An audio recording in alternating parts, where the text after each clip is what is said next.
गुरुर्ब्रह्मा गुरुर्विष्णु गुरुर्देवो महेश्वरः गुरुरेव परं ब्रह्मा तस्मै श्री गुरवे नमः तस्मै श्री गुरवे नमः.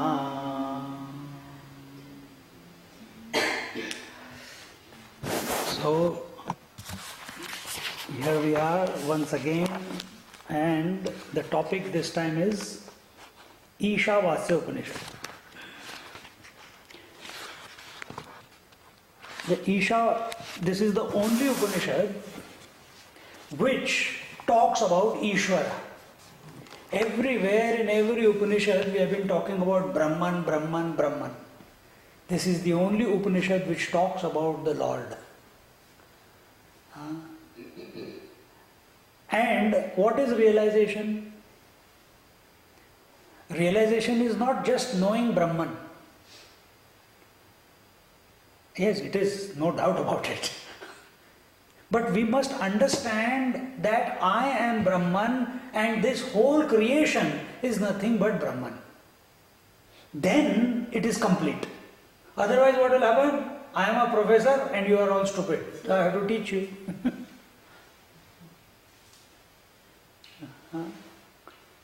So a person who comes to know this reality and also sees this reality in and through everything. And how can he get this vision of seeing the reality in and through everything? By his own doing. Not possible. It is only by the grace. Grace of whom? Grace of the divine. So here, for the next 2.5 days, we will be spending time doing a Jnana Yajna, meaning offering ourselves as the wood into the fire of contemplation of the self. That is Jnana Yajna. What is Yajna? Means fire. How do you maintain the fire? By adding fuel to it, isn't it? You keep adding the oil, you keep adding the butter, you keep adding the wood, the fire will keep glowing, it will keep burning.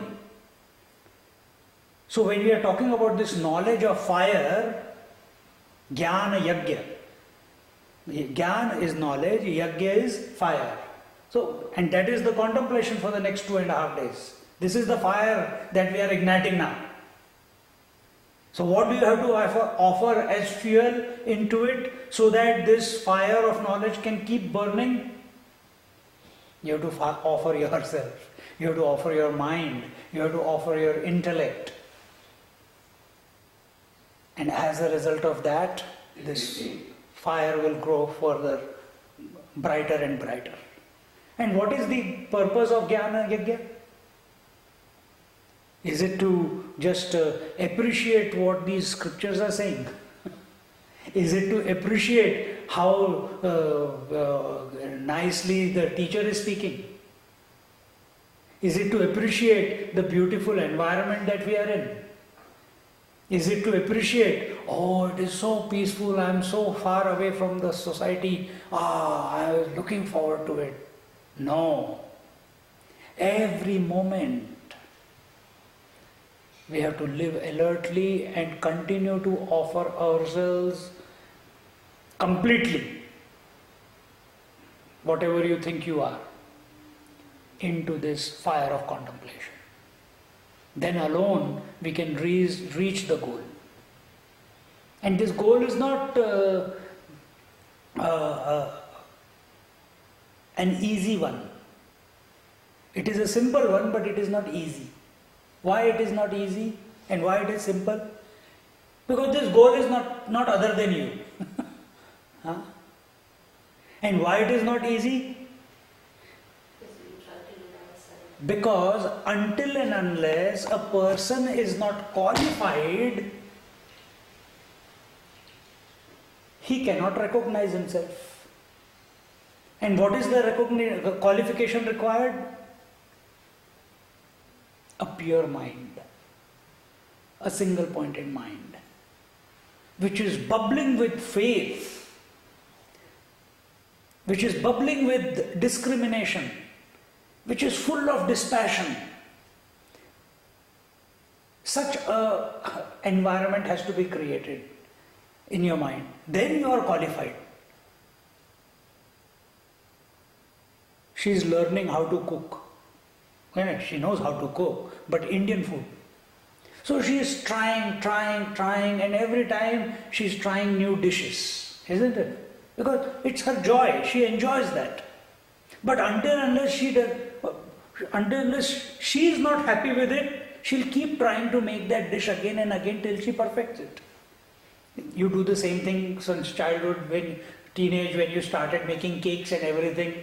You get one recipe from here, one recipe from there, one recipe from there. You keep trying till you find one. This is how I have to make it. It may be someone else's recipe, but something is different in there, and that is your input. That is different. And then you have perfected that recipe. Then the result is the cake or the dish. Similarly, we have to be qualified. If I am not ready to cook, will I develop the ability to cook? It is impossible. If I am not ready to cook, I will not be able to cook. So, first I have to be ready to study the Upanishads. And second, I must be able to understand the Upanishads, what they are trying to teach me or what they are trying to make me understand. Not what I want to understand. Keep yourself out of the picture. Take yourself out of the equation. The purpose of the Upanishads is not to feed your ego. The purpose of Upanishads is not to intellectualize. And then you say, oh, I studied Kena Upanishad, I studied Ishavasya Upanishad, I studied this Upanishad, I studied Bhagavad Gita, I did Panchadashi. No, it is not that. That is not their purpose. The purpose of Upanishads is only one, and that is to. That is your purpose. What is the purpose of Upanishad? Eliminate the mind. Pardon me? Eliminate the mind. Eliminate the mind. That you have to do whatever you have to do in order for mind to be eliminated. What is the purpose of Upanishad? The purpose of Upanishad is, yes? Economics. Of Brahman. Yeah, but knowledge of Brahman is like like you can read the book and you got the knowledge. By thinking you can never gain the knowledge of Brahman, because what is Brahman? The unthinkable. Intellect cannot reach it. So how will you think of Brahman and know Brahman? Impossible.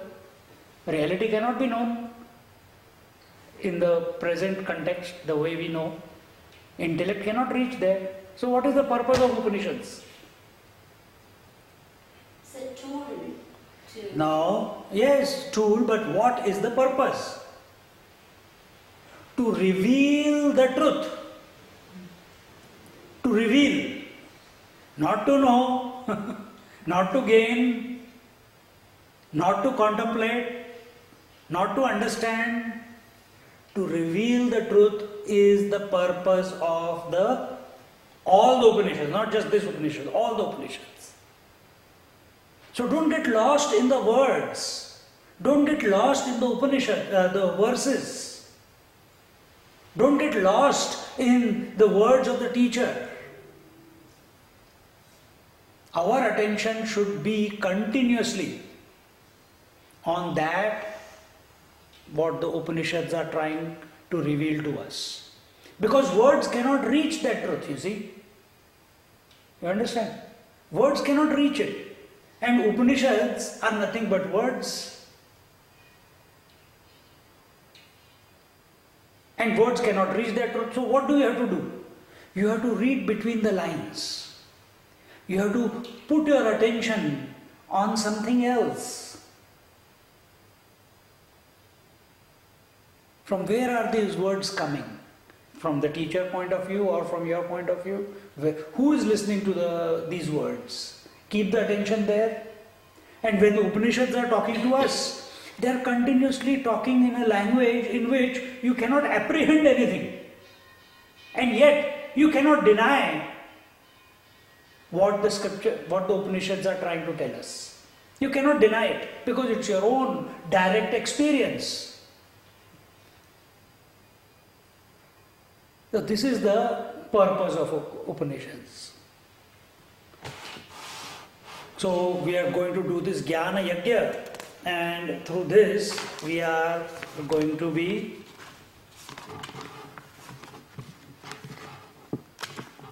looking at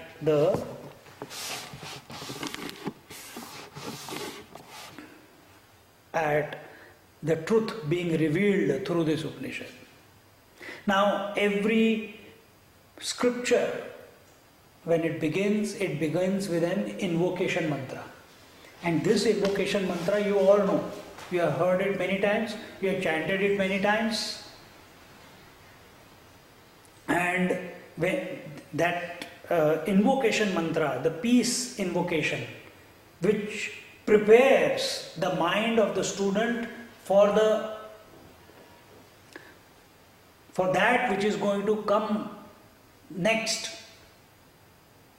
The whole subject matter, the purpose, the goal, the methodology, everything is presented in this invocation mantra. When we chant, you will say, "Oh, I know this." Repeat after me. Om Purnamada. Om Purnamada. Purnamidam. Purnamidam. Purnat. Purnat. Purnamudachyate. Purnamudachyate. Purnasya. Purnasya. Purnamadaya. Purnamadaya. Purnamevavashishyate. Purnamevavashishyate. Om Shanti Shanti Shanti. Om Shanti Shanti Shanti. I'll just chant it again. Om Purnamada Purnamidam Purnat Purnamudachyate Purnasya Purnamadaya Purnamevavashishyate. Om Shanti Shanti Shanti. See, this particular Upanishad, the Ishavasya Upanishad, it comes in the 40th chapter of the Shukla Yajurveda. And it is not strange. I went on the internet and I googled it, Ishavasya Upanishad. And just by chance I went into one site. Many sites are there, just one site. Suddenly what do I see? Shukla means white. Yajurveda is one of the 4 Vedas. And this fellow who is writing that commentary, he says this is the white man's Upanishad. Why? Because Shukla Yajurveda. This is the only Upanishad coming from the Shukla Yajurveda. So white Upanishad, white Yajurveda. And from that, what is coming? Ishavasya. So the word Isha, Jesus Christ of the Bible is mentioned as Isha in our Puranas. Not the Upanishads, in the Puranas. So he says that this Upanishad was written for praising the Jesus. And that's the way he has taken the whole context. But understand that Upanishads are eternal. They are not a product of this time. They are beyond time. They were there, they were the first things before the creation came about. They came from that unstruck sound.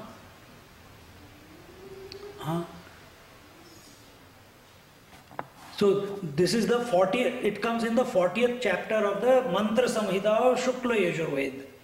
And in this Ishavasya Upanishad, there are 18 mantras. And these 18 mantras that are given, they do not apply to any karma.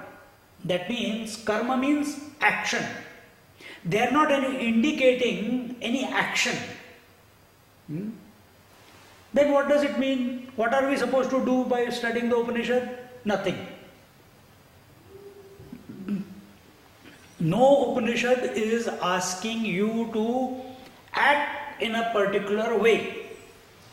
You studied Kena Upanishad last time. Was the Kena Upanishad asking you to do anything? Was there any doing involved in it? That go for a walk, now go to the heavens, and then you challenge the Agni and the fire, the air and everything. No.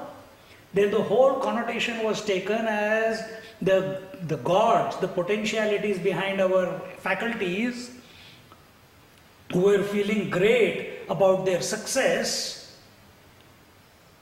and gloating about, boasting about it. At that time they heard transcendental sound reverberating in the heavens, and it said, "Oh, if you are the greatest, come and burn this blade of grass." Now you are not going to search for a blade of grass anywhere. Nobody has spoken to you. So through that Upanishad, what did you understand? Last Upanishad, what did we understand? That all our potentialities are impotent in front of that ultimate reality. In other words, taken the other way around, that ultimate reality is the one because of whom these potentialities within us are able to function. Isn't it? Both ways you should know. So don't have the arrogance that I did this, that I did that, that I achieved this, that I achieved that, that I don't get any disease because I do pranayama, because I'm 90 years old and I don't wear glasses. Big deal. I can survive on only little bit of food. Or you have the faculty to hear far away things. So what? You haven't attained the bliss that you are seeking just because you are able to hear from across the globe. More problems because 9 billion people's voices you are hearing. A more miserable entity. Before you were hearing only who came around you. Now everyone's voice you are hearing. See, when you go in front of someone and you already have a mindset that this person is like that, and you have never met that person, and that person comes in front. You didn't know who this person is. And you say, "Hi, this, that, I am Swami Paramananda," and he says, "I am so." Oh, suddenly inside your mind, if you have told me about someone whom I don't know and this fellow comes, because I don't know him, I'll behave absolutely non-judgmental. There's no idea who he is. But the moment he says, I am Lalita, and you have told me Lalita is so, Lalita is this, Lalita is that, immediately a barrage of thoughts come, and then I say, oh, this is the person that Teresa was talking about. So now already my mind is conditioned to behave in a particular way to this character called Lalita. But before, till I did not know her name, I just took her to be as she was, isn't it? So when I took her as she was, mind was empty. It was totally open to this person. But the moment I know a little bit more about her, immediately more thoughts. Then I am not totally open to her. Same way, understand that all the faculties that are functioning within us, they are functioning because of that ultimate reality. And that reality I am. For this, what do you have to do? Do you have to walk around the globe? Do you have to sit in meditation? Do you have to do japa or chanting of the name of the Lord? Do you have to chant Om? Do you have to close your eyes? Do you have to eat, you have to, have earphones? Do you have to speak to someone? Nothing you have to do.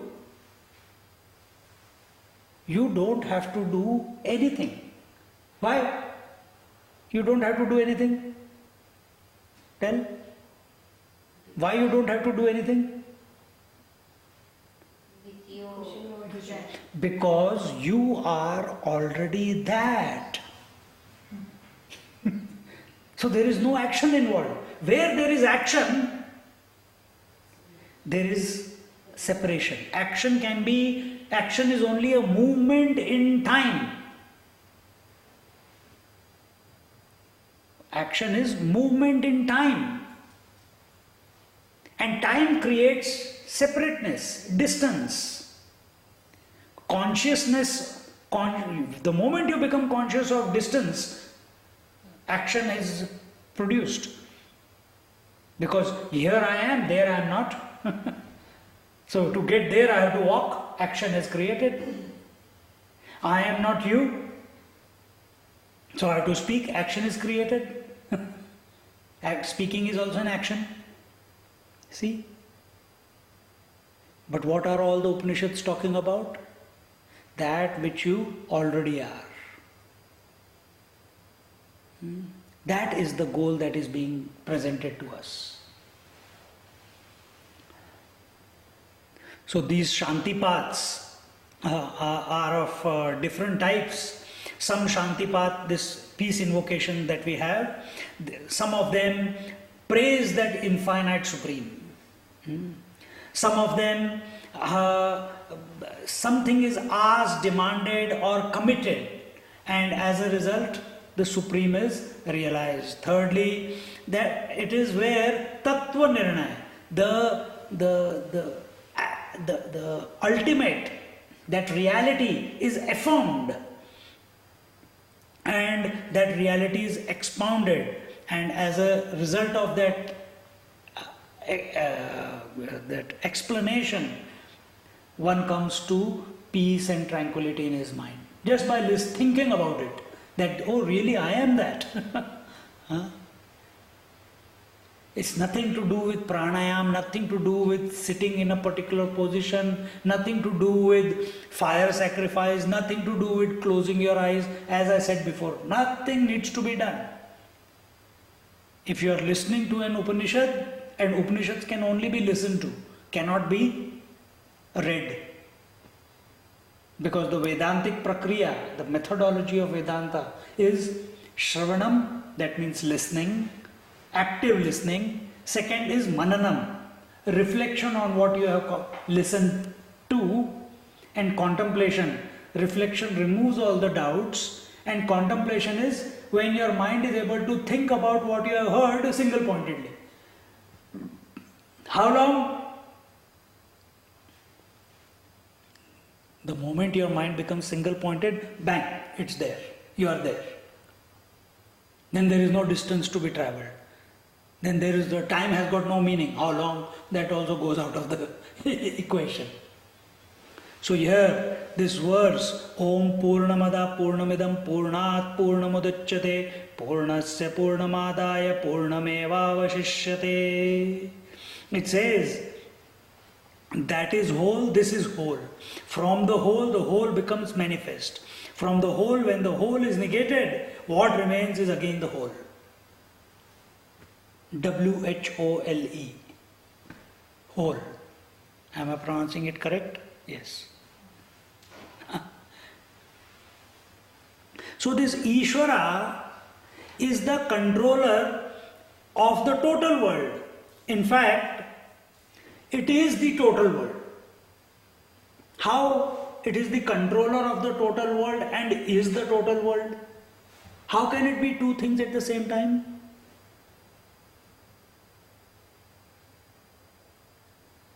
Do you know anything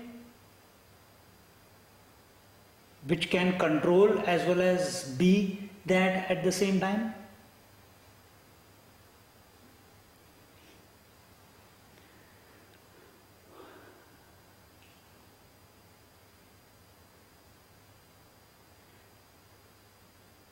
No? Okay. What can control something? We are not talking about a policeman controlling the crowd or a principal controlling the students in a school or prime minister controlling the country. Not that way. Because there what happens? The principal is other than the students, prime minister is other than the country, isn't it? Policeman is other than the crowd. Then which type of control are we talking about? The mud controls the mud pots. How? By pervading through the mud pot. Isn't it? So, the Lord, the infinite reality controls the creation and it is the creation. So, mud is controlling the mud pot and it is the mud pot. Got it? There is no linear movement there. There is no action required in order for control to be exercised. You getting it? The gold controls all the ornaments and it is the ornament. The water controls the waves and water is the wave. Isn't it beautiful? This is what we are going to be talking about for next 2 days. This is the topic.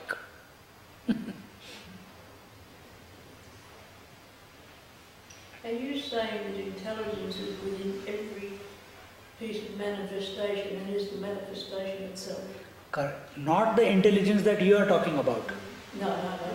Not this thought intelligence. The sensitive. I am talking about the consciousness.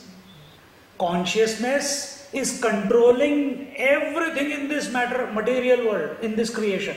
And this consciousness itself is the creation. But not here, when we say consciousness, it becomes just one part. It is existence, consciousness, bliss. That defines, that is a sort of definition that we are given to the reality, just for our communication purposes. So that existence, consciousness, bliss reality is controlling the total creation and it is the creation.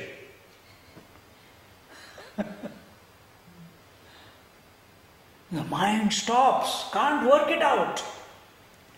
You can, I'm getting horripilations speaking about it.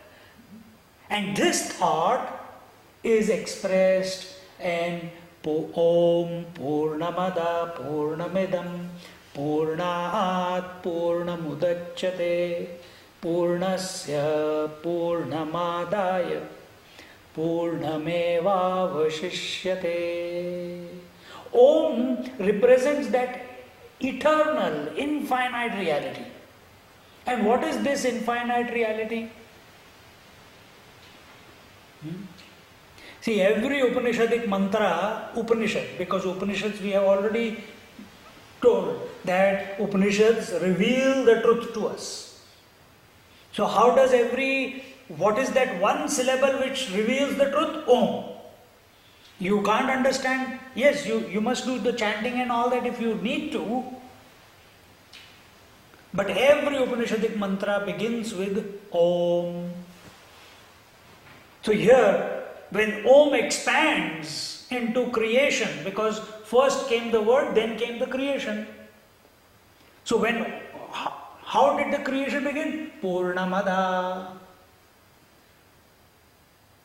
So what is it saying? That is full. Purnamidam. This is full. This is full. Purnat Purnamudachyate. From that which was already full, that infinite can always be full. Infinite you cannot say, oh, infinite is finite. Can you say that? You cannot. Infinite reality is complete. From that, Purnamada, Ada means that, from that infinite complete reality, the creation came about. Normally, what is our experience? When something comes from something, what remains behind becomes less than what it was before. Isn't it? It undergoes change. What from the cause, the effect comes, then the cause changes. Now, from this table, I take the leg out. Then the table is not, it's only a 3-leg table. Before it was 4-leg table. For the milk to become yogurt, milk transforms itself. It loses itself. Then yogurt comes about the effect. Cause transforms itself to become the effect. This is our experience. Isn't it? The yogurt vanishes in order to give you butter. When you make it buttermilk and then you churn it and you get butter. All that is left behind is water. But where's the yogurt gone? Oh, from where did you get the butter? From yogurt. Where is the yogurt? Oh, yogurt, I don't know where it has gone. How did you get the yogurt? From the milk. Where's the milk gone? Arey?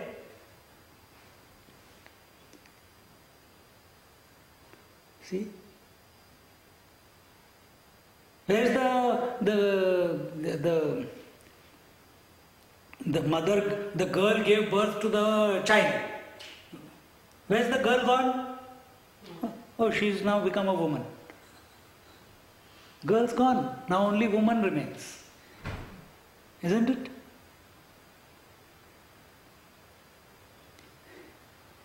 So here in this world, when we see the cause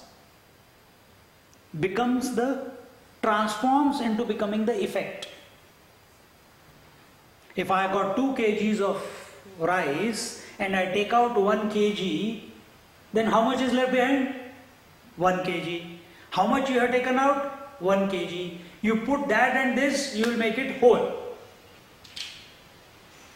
But here when it is said Purnamada, that infinite reality is complete.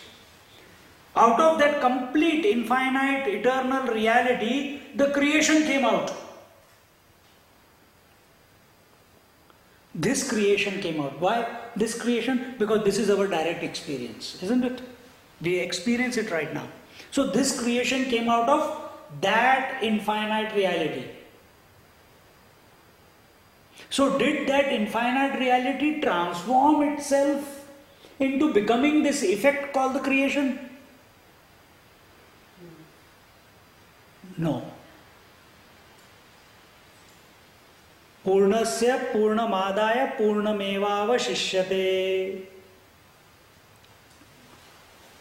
That from that reality is complete. From that this creation came out. This is also complete. And that what has remained behind is also continuing to be complete. This is the magic of this, this truth. So from 10 liters water, you took out 1 liter water, we are left with 9 liter water, and you have got that 10 liter water has now become that 9 liter water. And you took out 1 liter water, now this 1 liter water is 1 liter, and 1 liter and 9 liter can never be the same, isn't it? But with this creation, this is not so.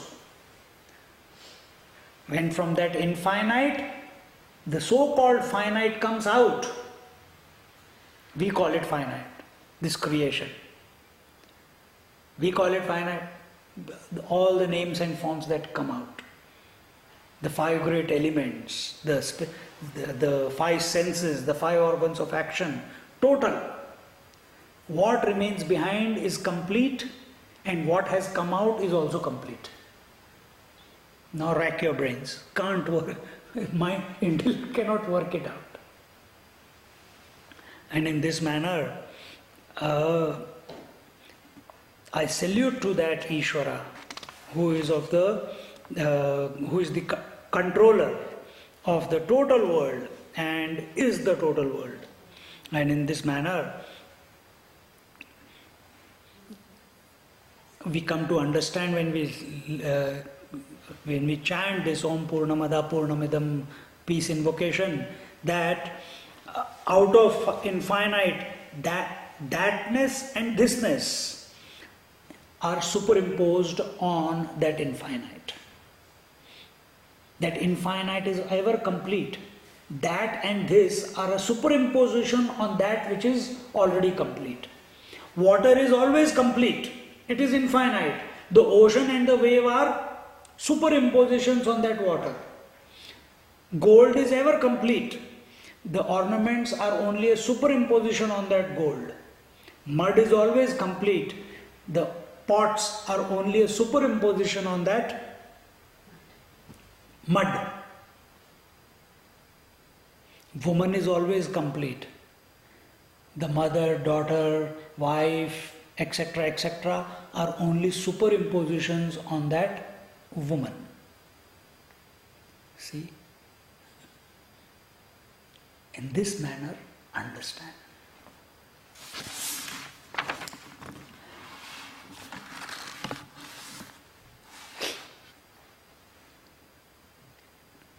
See, in Vedanta we have this example of ghost and the post. Have you heard of that one? Have you heard that?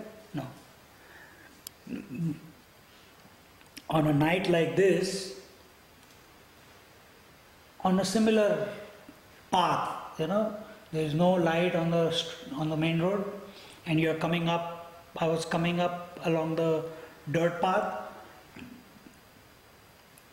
and the tree, the branches were swaying, and far away I saw, as I was walking, a figure.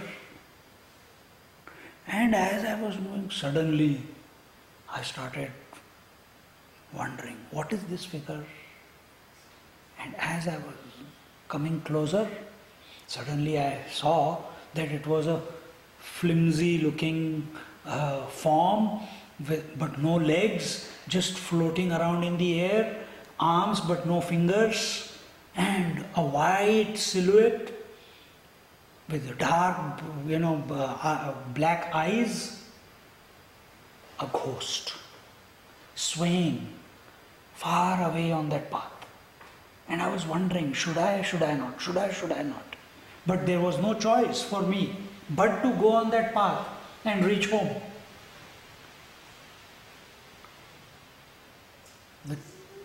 Gathered some courage, continued moving in that direction, and the ghost started becoming more and more.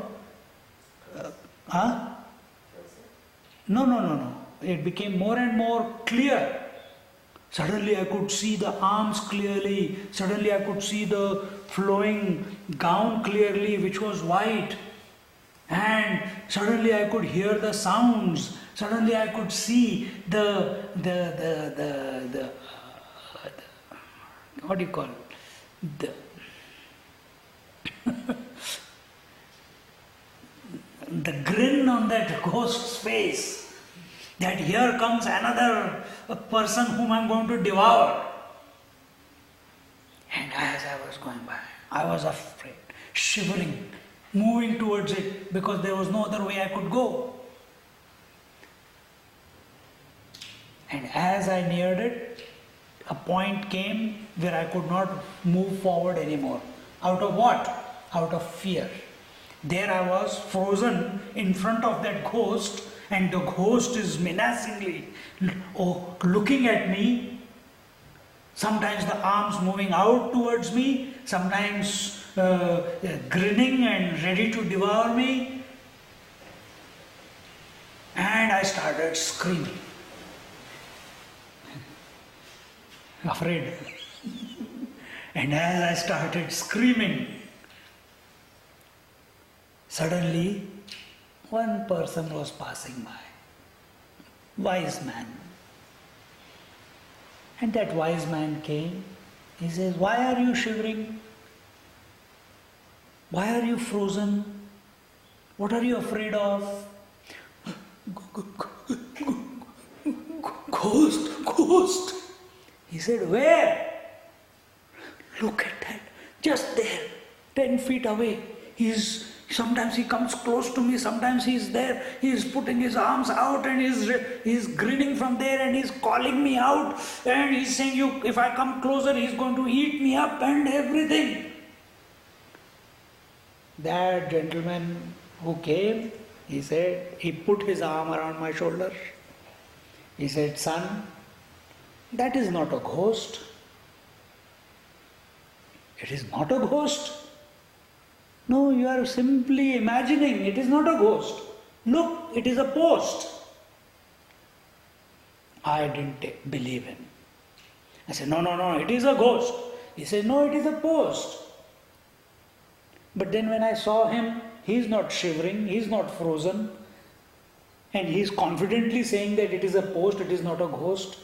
And even though I was afraid, he caught my hand, he took me to the post, he made me feel the post, and then suddenly when I saw the reality, instantaneously the ghost vanished and the post appeared. And now even if I try, I can't see a ghost in place of that post. What has happened? Same thing is happening to us. Post was always there, wasn't it? Post was always there. Whether you saw a ghost or you did not see a ghost, post was always there. Now, on that post, you superimposed a ghost. You projected a ghost on that post. Now, what was that ghost?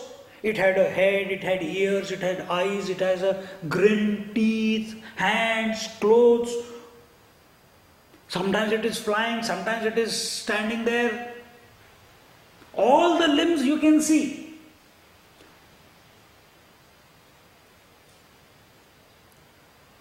You can even hear the sounds that he is making. Where have all those limbs, where have all his eyes and ears and sounds that he was making, where have they vanished the moment you came to know that it is not a ghost? Where did it vanish?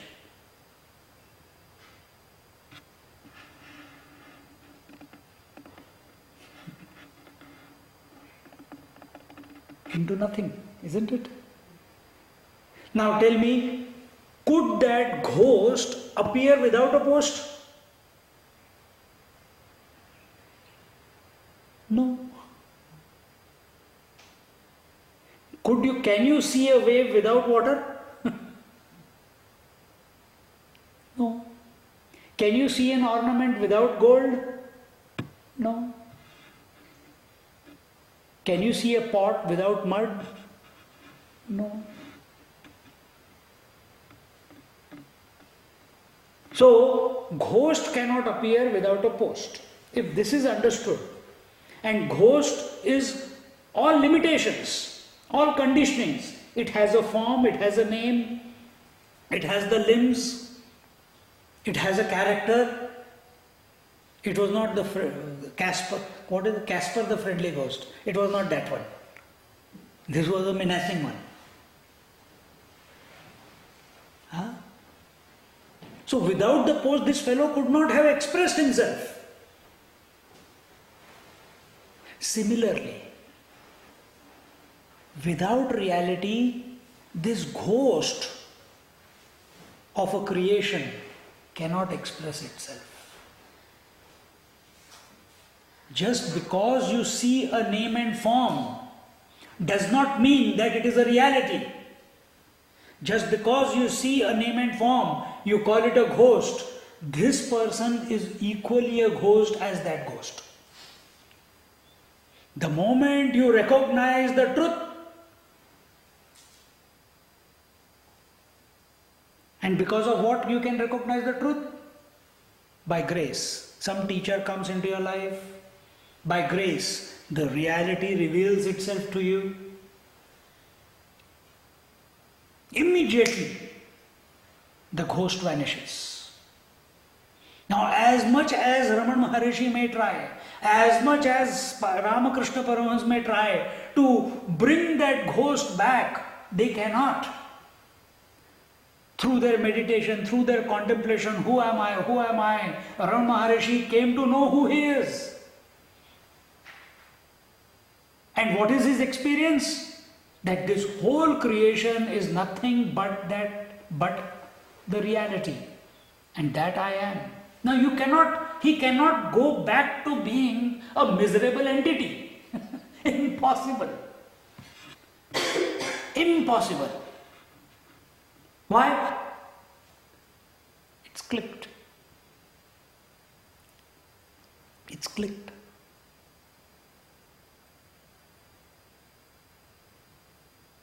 So as long as if you are doing any sadhana, oh I understood this, oh I understood it. So understand it is only intellectual appreciation. Direct experience hasn't taken place. Because once direct experience takes place, there is no question of coming back. Then your whole demeanor, your whole way of looking at life, interacting with life undergoes a total transformation. What is that transformation?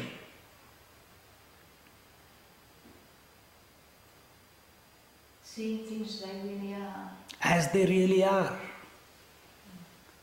Then there is no running after anything. There is no wanting to procure anything. There is no that I have to eat meal at this time, or I have to sleep at this time, I have to wake up at this time. Nothing. Because you alone are everything. What are you going to do? Then I will not be like I am right now. Then I won't be going to sleep at 10 o'clock. Who knows?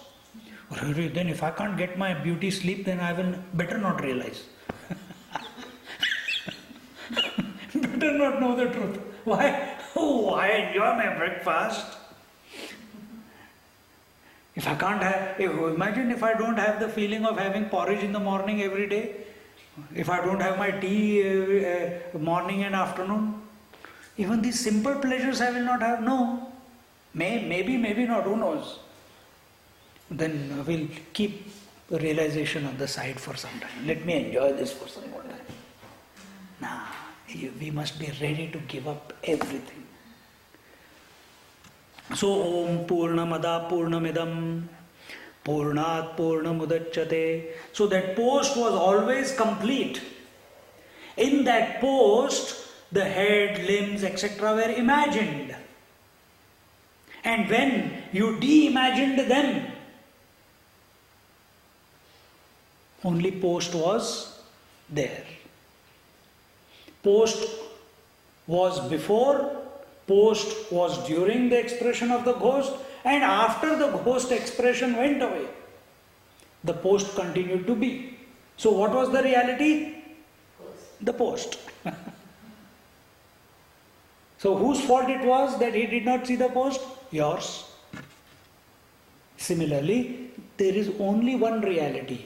Before this creation, now you have imagined this creation on that reality. And as a result, you are living a miserable life, like I was experiencing the fear of the ghost. So, from birth till death, you are continuously, oh, this creation too much, I have to do this, I have to study A, B, C, D, 1, 2, 3, 4, and then get married, then take care of children, then pay the bills, and then this, and then that, and then, Arey, you only created the whole thing. Get out of this whole system. How? Drop it. But everyone understands. Lot of people understand that they have to drop it. But why are they not able to drop it? Why are they not able to give up the attachment to the world? Why are they not able to let go of the conditionings and limitations? Why? The grace is, Pardon me? the grace is not there. Grace is always there. Don't ever say that grace is not there. I know. Grace is all the time flowing towards you. But then why are you not able to apprehend the grace? You are not ready. Attachment to the Hmm? attachment to the unreal. I say fear. Fear is also nothing because of that grace only, because of that reality only. Fear is an imposition on that reality. But we hang So you understanding, you're hanging on to the fear. When you say drop it, means drop the fear also. So why are we not able to drop?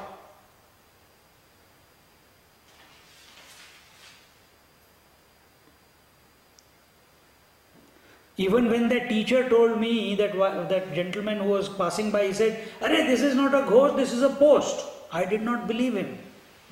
Why did I not believe him? Wasn't your direct experience? Pardon me? Wasn't your direct experience? It wasn't my direct experience.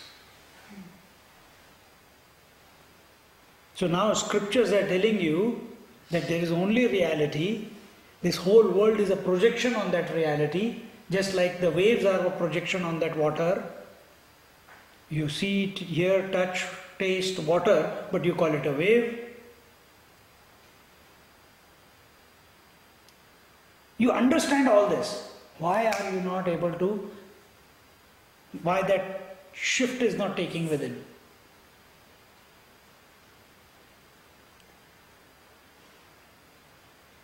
You have thought for a long time.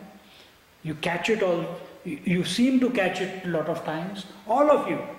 Why are you not able to abide in that? Veiling power of vasanas. Veiling power of vasanas is also an superimposition on that reality. Vasanas is only, it's a theory to explain this creation so that we can jump out of it. We can shoot out of it. Because we have not made ourselves qualified. What is the qualification required? Purity of mind. Pardon me? One-pointedness. Purity of mind. Without that, the grace which is ever present,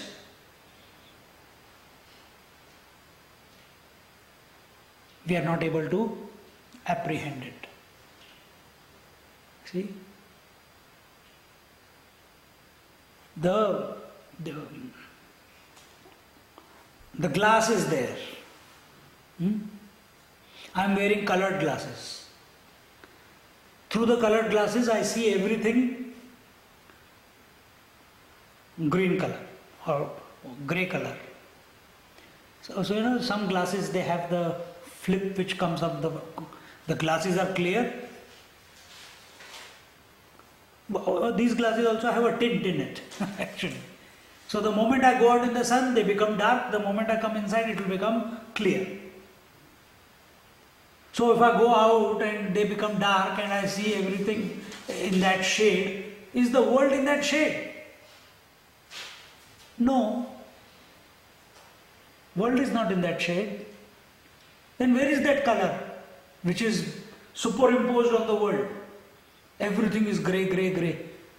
The trees are having a grey shade, the sky is having a grey shade, the wall is having a grey shade, the flowers are having a grey shade.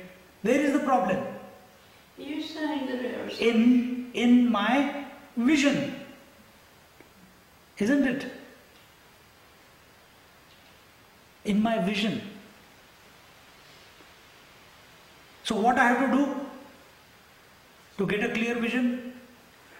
Take that which is obstructing the clear vision and take it out. Now I am seeing you as you are. Pure color. This is superimposed color.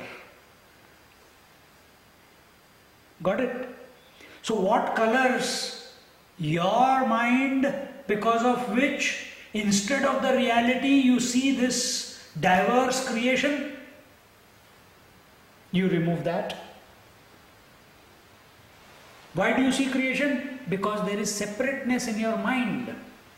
There is a sense of differentiation in your mind. There is a sense of separateness in your mind. And that sense of separation creates this whole creation. Start removing it. Some people, those who feel, oh, I have to do pranayama, I have to do this, I have to do that, they remove it. Or you contemplate that, hey, everything is that alone. Oh Lord, reveal it to me. What are the 4 qualifications according to Vedanta?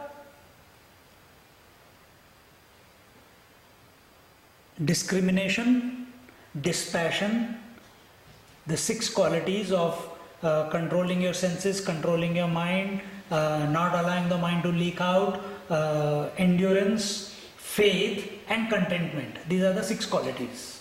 And 4th one, if you don't have the 3 before, the 4th one you must have an intense desire to realize yourself. Automatically these qualities will come to you. No, when it happens, it happens. I'm not dead yet. There's another few years left. This idea that I'm going to live for a few more years, I don't know whether I'm going to live tomorrow or not. I don't know whether I'll get up tomorrow morning and come to give a lecture or not. But if I'm not alert, gone.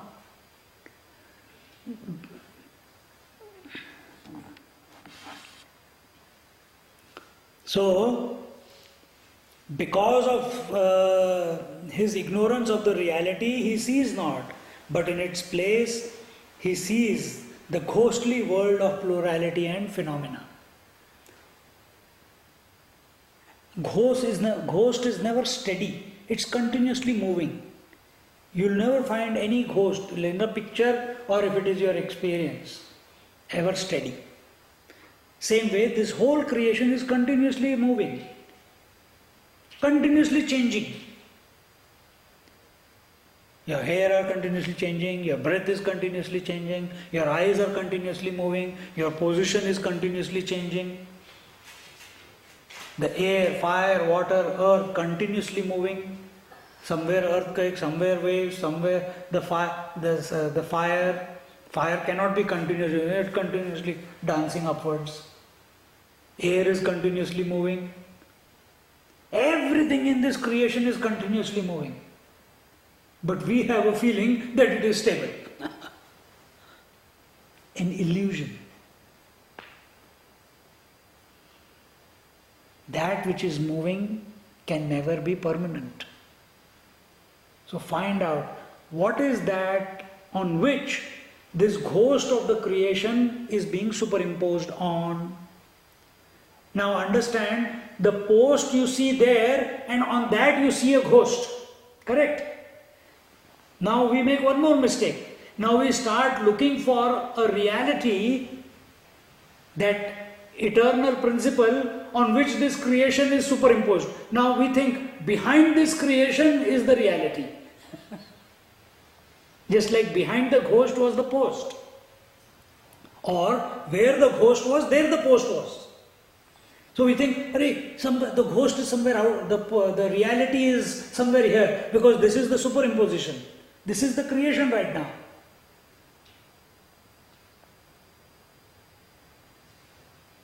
But the further you go away from yourself, the more difficult it becomes to apprehend the reality.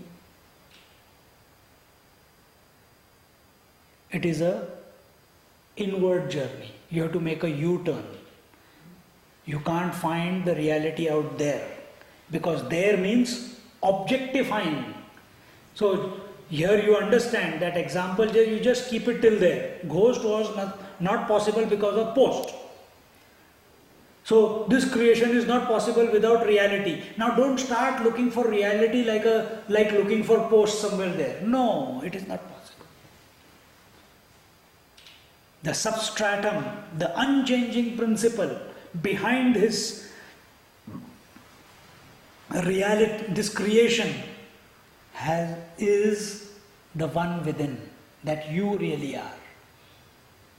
That has to be recognized. That we say to be recognized, actually it reveals yourself, reveals itself.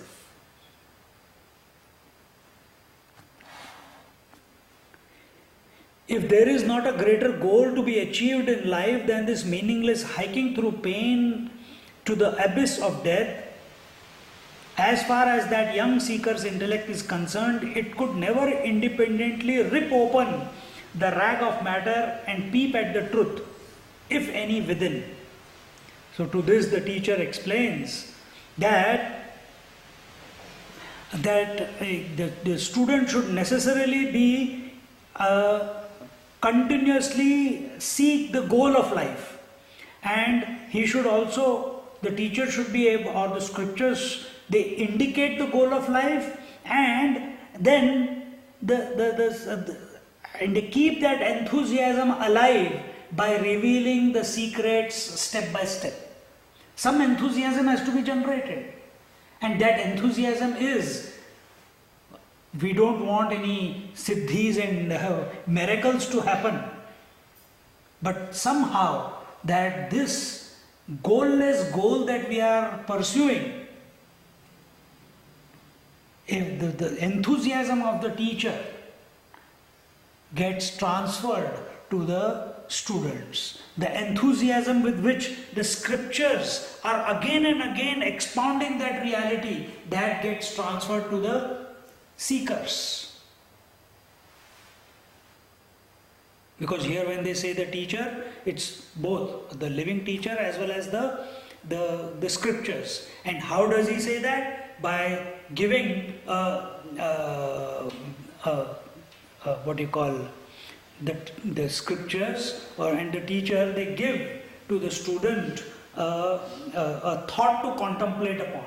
And what is the thought?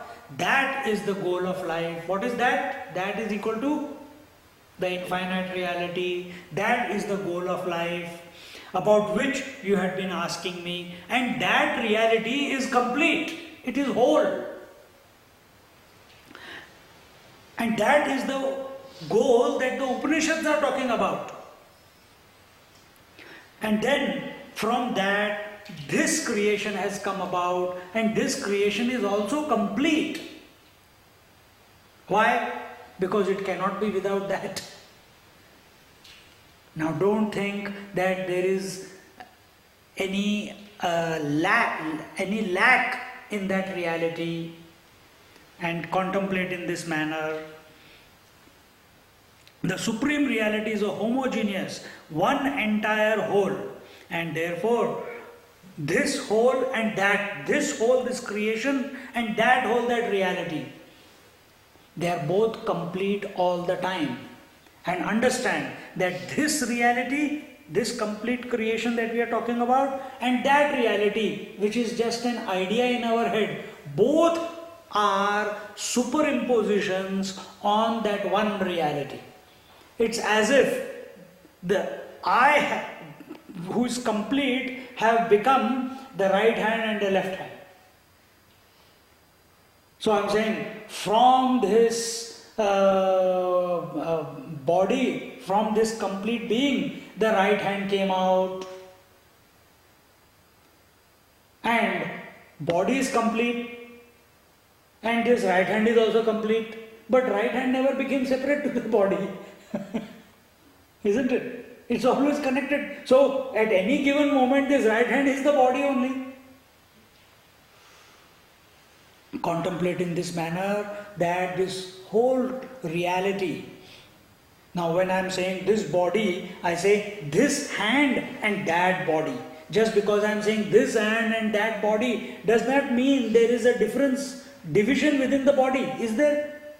No, it's just words. When I say this creation and that reality, it's just, don't get caught up in this and that, meaning this is something near and that which is something further away. There is no distance between the two. They are complete as it is.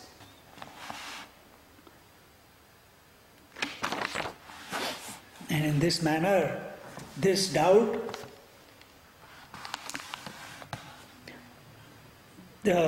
should be removed by contemplating upon.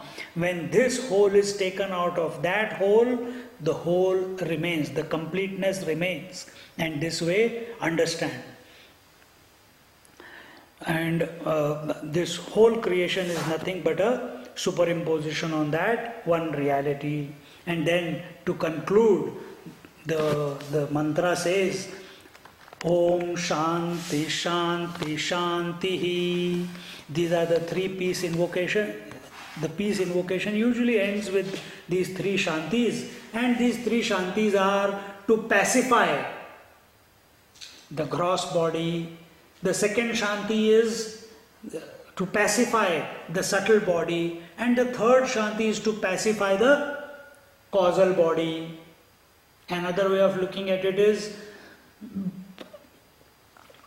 to remove the obstacles that are unseen by us. First Shanti. Second Shanti is to remove the obstacles that are seen by us. And the third Shanti is to remove the obstacles that are within ourselves. Another way of looking at it is, first Shanti is to pacify the forces, the obstacles coming from the forces unknown, that which we do not have control over. The second Shanti is to pacify those forces which we have control over, but we do not exercise our control. And the third Shanti is the Adhyatmic Shanti, the forces that are welling up within. When we can become our own greatest enemy, pacify that. So this way, these three Shantis are chanted. At the gross body level, let my body be quiet. At the subtle body level, let me not project anything in this world. Let my projections subside. Majority of the people have this problem. Yesterday one person was telling me, Swamiji, what is the difference between a person who is speaking to himself all the time and us? Is there any? I said, no. Why? That fellow is talking loudly. You talk loudly in your mind. There is no difference. Just because he is talking loudly, he is put behind into the mental asylum. Then every person should be put behind, should be put in the mental asylum, isn't it? Because we are all talking to ourselves majority of the time. So let me not project into this world. And the third is the causal body, and here silencing of silence is being awake. When we come into that silence, the presence within that silence, presence within that silence, we become aware of that presence, that I am that presence.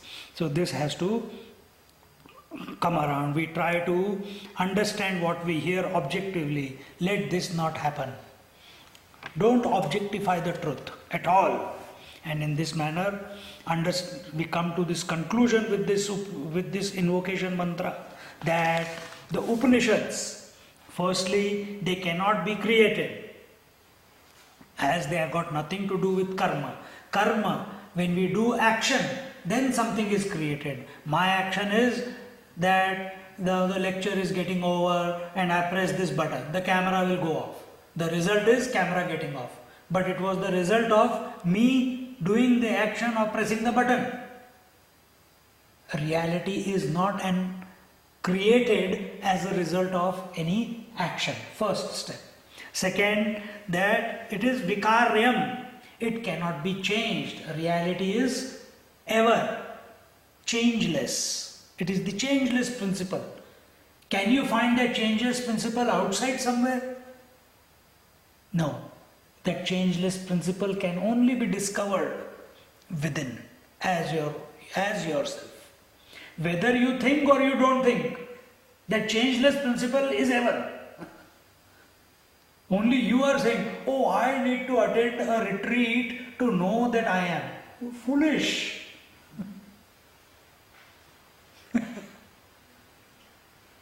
Whether you attend a retreat or not, whether you accept yourself to be pure or not, whether you think you have to read the Upanishads or not, you still are. Accept it. Around Maharishi never studied scriptures. He realized. The only thought was, you're going there, isn't it? The only thought was, who am I? And he came to know. After knowing himself, then he studied all the scriptures to see what they were talking about him. Then third, apyam. That which is not ours cannot be gained by putting efforts. So what is ours? And what is not ours? Tell me. Can this creation ever be ours? Can it? We have that. What is ours? What is ours is our reality. The infinitude of the spirit is ours. Everything other than this reality, the spirit, is not ours. Starting from thoughts, emotions, breath, body, and the whole creation. As much effort you may put,